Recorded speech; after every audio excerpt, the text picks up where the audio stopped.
Welcome back to CasualBiasRugby. Today we are going to talk about probably one of the most exciting rugby weekends that we have had in, I don't even know how long. Like, we talk about how beautiful the World Cup and everything is, but nothing is quite as good as an underdog story, an upset victory, right?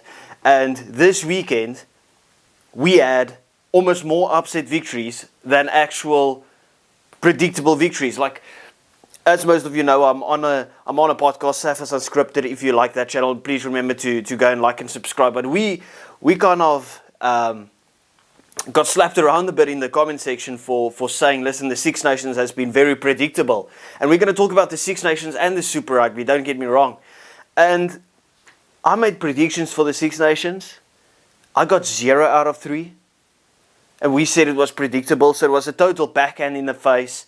A total way to show us the middle finger, but that is the beauty of it, right? To get it wrong. Obviously, I have no emotional investment in this, but I found myself so emotionally invested in every single one of these games. Starting off, we had Italy versus Scotland. Massive game, 31-29. I'm going to be honest. I was busy playing cricket. I got home, only got to manage to watch about the last 35 minutes, so just after the second half started, and absolutely, I supported Scotland in this whole Six Nations, but I wanted Italy to win that game. It just felt like such a massive moment for them to win it in Italy after. 2 weekends ago, drawing against France, we were thinking, listen, can they go a second time, right? And that was the prediction that I had for this weekend. And I was like, I don't think they're gonna be able to go 2 weekends in a row, and they did, and they deserved the victory. They were absolutely brilliant. If you think about that centre pairing, absolutely extraordinary. Is it Brex and Mendham? Absolutely insane. I don't even have words to describe what we saw. The way that they reacted at the end of the game, you could see the emotions running wild. Absolutely beautiful to see that, and what it means to Italian rugby and for Italy as a country in the sense of rugby. Absolutely sensational. For Scotland, it's kind of like, well, where do we go from here? Because we kind of thought, like, if we beat Italy, we have a massive chance for that upset victory over Ireland. And then obviously Ireland also lost, so that would have made next weekend so much better for Scotland. To really give them some hope. But yeah, obviously not to be. Moving on, we had England versus Ireland. What a game of rugby. It's definitely the best Six Nations game of the season this far. Absolutely extraordinary. Somehow Ireland got dominated in the first half, literally blown out of the water, but still had the lead.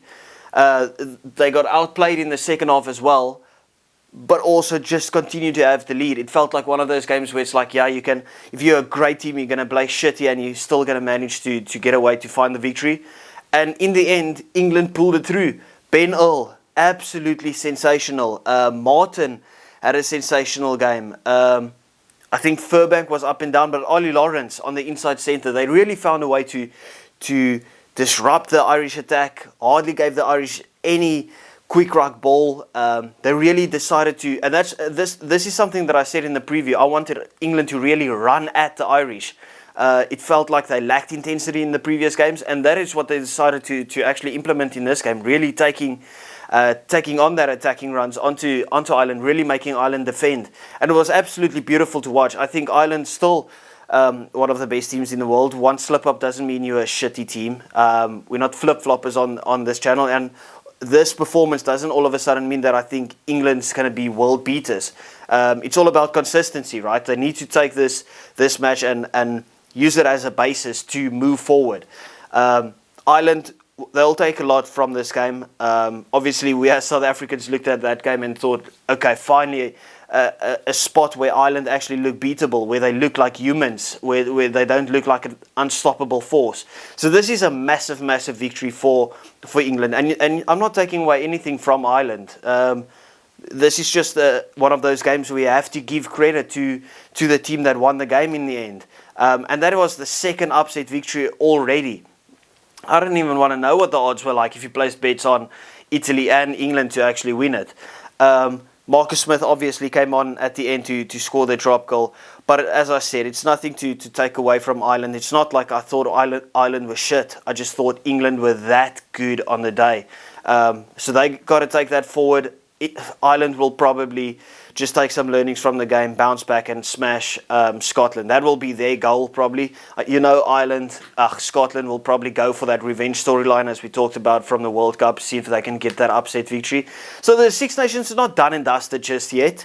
That is just thrown like a little spanner in the works, given 3 teams the opportunity to actually win the tournament, but I doubt it. Moving on to the final game that we had today.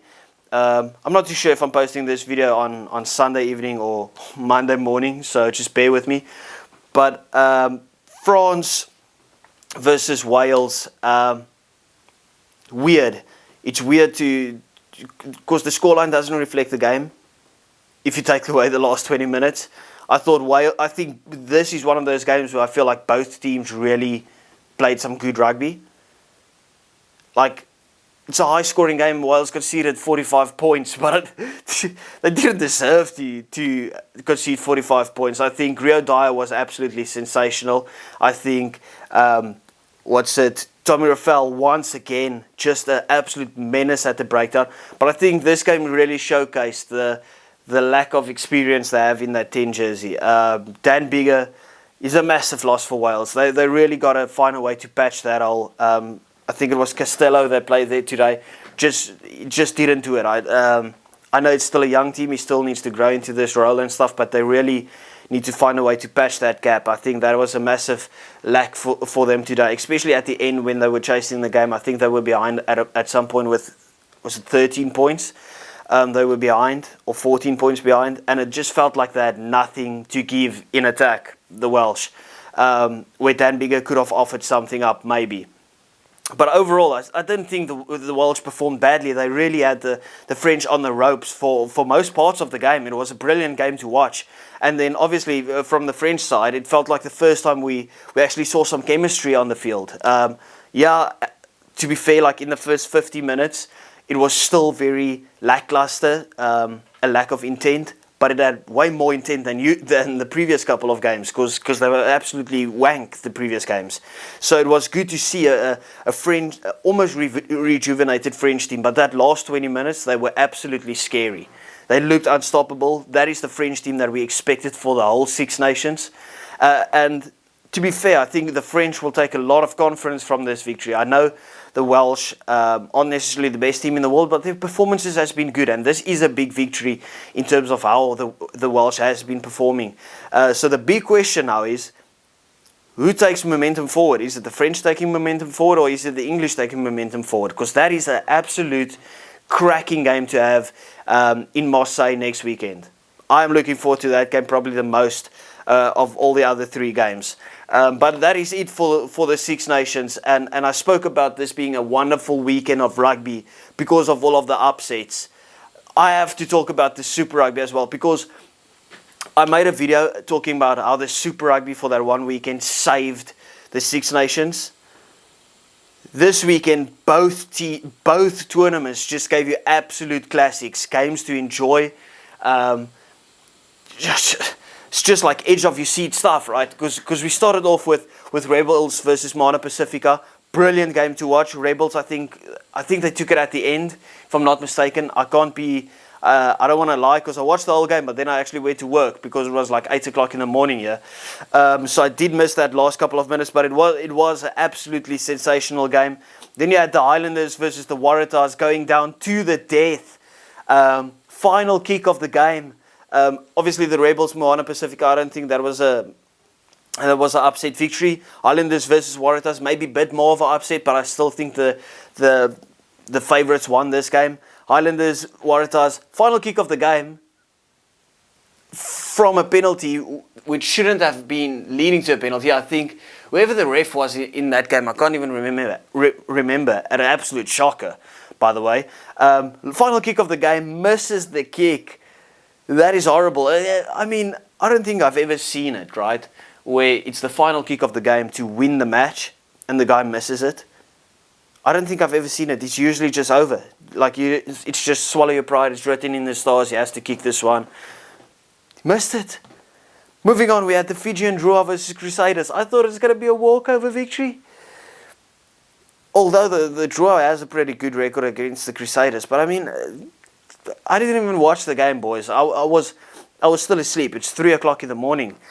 Woke up, I thought, listen, okay, how many did the Crusaders put past the draw? Obviously, bounce back victory after they lost against the Chiefs, and then they lost against, oh my goodness, who did the Crusaders lose against last weekend? The Waratahs.